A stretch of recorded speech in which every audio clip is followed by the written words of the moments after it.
No vídeo anterior a gente falou sobre o Hoover reverso, que é quando o narcisista não faz nenhum movimento para conseguir te sugar de volta. Oi, meu nome é Simone Veloso e hoje a gente vai falar sobre o sentimento do narcisista quando você está de volta no ciclo de abuso.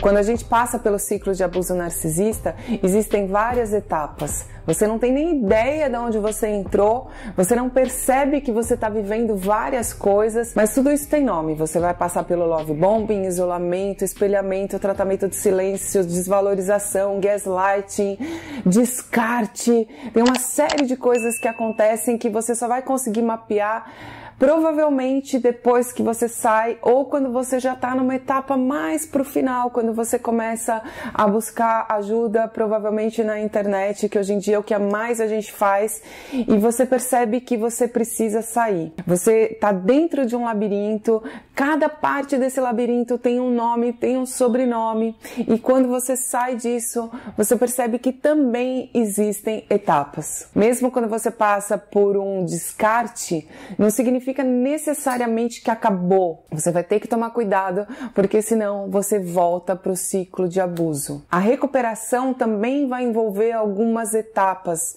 Você vai ter que cuidar de várias partes suas e você vai ter que fechar as portas para que você não volte para o ciclo de abuso. A gente fala tanto sobre contato zero, sobre pedra cinza, sobre fechar as portas, porque se você bobear, você volta. Quando o narcisista suga a vítima de volta, no vídeo anterior a gente estava falando sobre Hoover reverso, que é quando o narcisista consegue fazer com que a vítima volte para o ciclo de abuso sem que ele faça absolutamente nada.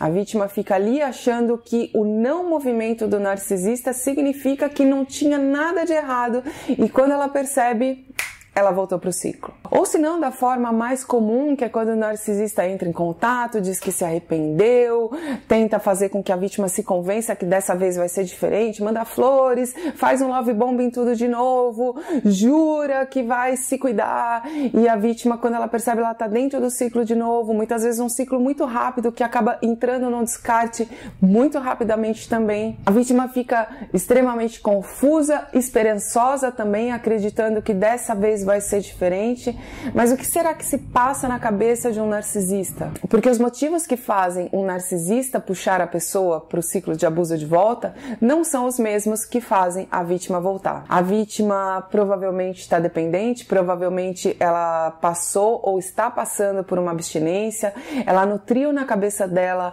uma ideia de amor.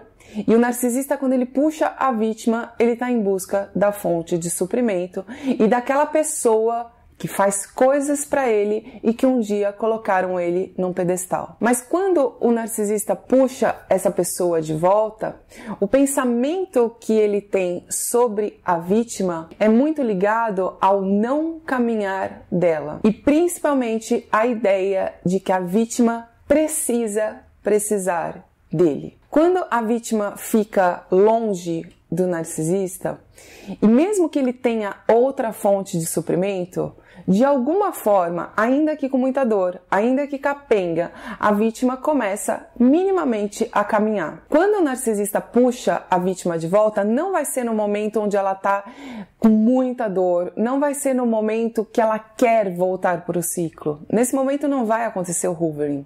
O hoovering acontece quando a vítima começa a se reerguer. Ele acontece provavelmente quando a vítima começa a ficar bem, quando ela começa a se relacionar de novo, mesmo que não seja com um par romântico, porque isso é muito difícil para a vítima, mas quando ela começa a ter um pouco de vida de novo, até porque o narcisista vai drenar essa pessoa de novo. E quando o narcisista percebe que a vítima não precisa dele, essa é uma ideia que é inaceitável. Então, um pensamento que acontece na cabeça do narcisista quando ele puxa a vítima de volta é que ela precisar dele, ou seja, manter a relação de dependência. Um outro ponto importante é que a vítima na cabeça do narcisista precisa sempre estar na posição de de ser colocada ali na estante de reserva, porque se ele precisar, ela precisa estar lá. Então, quando ele puxa essa pessoa de volta, ele não vai necessariamente ter alguma coisa com ela, mas é como se fosse uma checagem, um farelo, dar um pouquinho de alguma coisa para que essa vítima não saia dessa posição de reserva, porque se ele precisar, é onde ele se abastece. Quando a fonte atual não funciona, ele vai lá e ele se abastece dessa vítima anterior.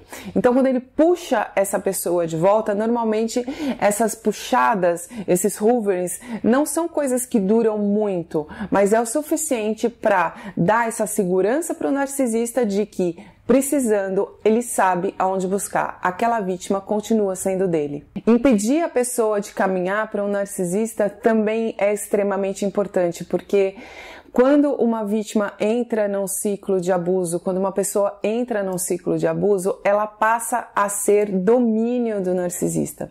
Então, quando ela caminha, significa que ele perdeu o controle. E quando a gente fala em narcisismo, a gente fala em controle e poder. E ter uma das suas fontes caminhando significa necessariamente que o poder dele e o controle dela diminuiu.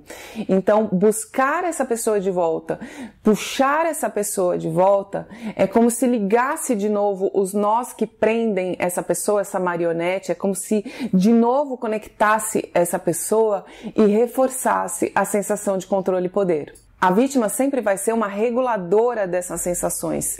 Quando o narcisista puxa a vítima de volta, não tem nada a ver com sentimento, com sentir falta, apesar desse ser o discurso que convence a vítima. Mas ela vai servir como uma reguladora do controle e do poder que o narcisista precisa ter para se sentir regulado. Essa relação onde a vítima precisa precisar do narcisista faz com que ele se sinta superior, com que ele se sinta importante. Então aí a gente entende a importância da dependência que o narcisista cria na vítima. Apesar da vítima não ser a principal naquele momento e não ter a menor intenção de colocar ela de novo na posição de principal, quando o narcisista puxa a vítima de volta, é a ideia de que outras pessoas não terão o que é dele, ou seja, uma vítima passa a ser na cabeça de um narcisista uma propriedade sua. A vítima é uma coisa que faz coisas para um narcisista e uma vez dele, na cabeça dela, sempre vai ser assim essa relação. Então, quando a gente pensa em hoovering, apesar de estar envolto na atmosfera de saudade, de conexão, de amor, de ideia de um futuro e principalmente nessas promessas de futuro, de coisas não concretizadas lá atrás, o que precisa ficar bem claro é que por trás disso, o pensamento, a intenção de um narcisista é sempre a sua própria regulação. E a vítima, ela acredita que existe uma reciprocidade, um sentimento, como se toda a ausência que ela sentiu, a falta que existe ainda dentro dela, o sentimento que ela ainda nutre de alguma forma, também existisse do outro lado, o que não é real. Claro que quando a gente fala sobre narcisismo, isso só pode ser diagnosticado por um psicólogo, um psiquiatra que esteja acompanhando regularmente essa pessoa, então isso aqui não serve como um diagnóstico, mas serve como norte para que vocês entendam como funciona esse jogo. Quando o narcisista, ele vê de alguma forma a felicidade na sua vítima anterior, ou seja, coisas que ele não consegue sentir e a vítima consegue de alguma forma se recuperar, caminhar com a própria vida, isso faz com que ele tenha esse movimento de puxar a vítima de volta. Então, ficar atento a isso é extremamente importante para que você possa seguir com a sua vida. Eu espero ter ajudado. Um grande beijo e vai ficar tudo bem. The fakeness, if you wanna play tough and wanna hate this, I'll always show up. I don't ever slow up, no I don't take sh**. I got no love for the fakeness. If you wanna play tough and wanna hate this, I'll always show up and make a statement. I don't ever slow up, no I don't take shit. I got no love for the fakeness. If you wanna play tough and wanna hate this, I'll always show up.